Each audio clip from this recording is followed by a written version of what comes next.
বিকেল বা সন্ধ্যার নাস্তায় এরকম গরম গরম পটেটো চিজ বল খেতে অসম্ভব মজা লাগে। আর বাচ্চারা তো এটা ভীষণ পছন্দ করে। এটা বাচ্চাদের টিফিনে স্ন্যাক হিসেবেও দেওয়া যাবে। আসসালামু আলাইকুম, স্বাগত জানাচ্ছি আমার ভিডিওটি দেখার জন্য। এখানে আমি মাঝারি সাইজের 5 থেকে 6টা আলু নিয়েছি। এখন একটা পিলারের সাহায্যে এগুলোকে খুব ভালোভাবে পিল করে নেব। আলুগুলোকে আমি খুব ভালোভাবে ধুয়ে নিয়েছি। এখন একটা গ্রেটারের সাহায্যে মিহি করে গ্রেট করে নেব। অল্প একটু লবণ দিয়ে এটাকে হাত দিয়ে ভালোভাবে মেখে রেখে দেব 10 মিনিটের জন্য। এখানে লবণ দিয়েছি কারণ আলুতে যে এক্সট্রা পানি থাকে সেটা খুব সহজেই বের হয়ে যাবে। ফিরে আসছি 10 মিনিট পর। তো এই পর্যায়ে আলু থেকে মোটামুটি অনেকটা পানি বের হয়ে গেছে। এখন আমি হাত দিয়ে চেপে চেপে এক্সট্রা পানিটা বের করে নেব। লবণ দিলে এই পানিটা সহজে বের হয়ে যায়। তো আমার সবগুলো এগুলো টিপা হয়ে গেছে। এখন বাকি মশলাগুলো অ্যাড করব। এখানে আমি 1 চা চামচ হলুদ গুঁড়ো, 1 চা চামচ মরিচ গুঁড়ো, ধনিয়ার গুঁড়ো, অল্প একটু জিরার গুঁড়ো, গরম মশলার গুঁড়ো, অল্প একটু সয়া সস আর আলুটাকে খুব ভালোভাবে বাইন্ডিংয়ের জন্য এখানে দিয়ে দিব 2 থেকে 3 টেবিল চামচ কর্নফ্লাওয়ার।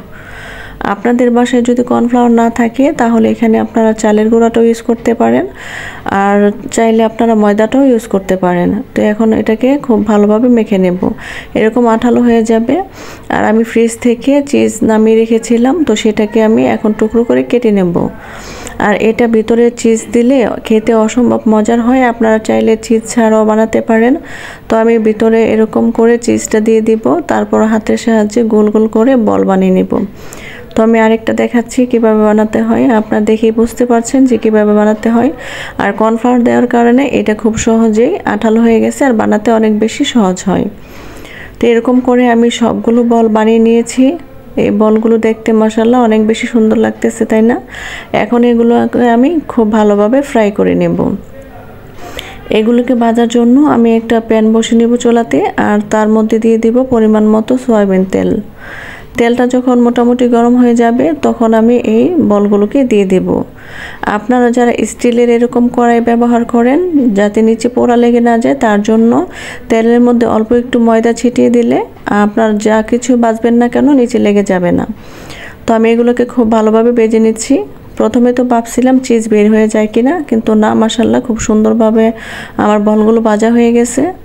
এগুলোকে খুব মচমচে করে ভাজতে হবে, তাহলে খেতে অনেক বেশি ভালো লাগবে। তো এগুলোকে আমি খুব ভালোভাবে গোল্ডেন ব্রাউন করে ভেজে নিয়েছি। এগুলা অনেক বেশি মজার হয়। আপনারা অবশ্যই একবার বাসায় ট্রাই করে দেখবেন। বড় থেকে ছোট সবাই এটা অসম্ভব পছন্দ করে।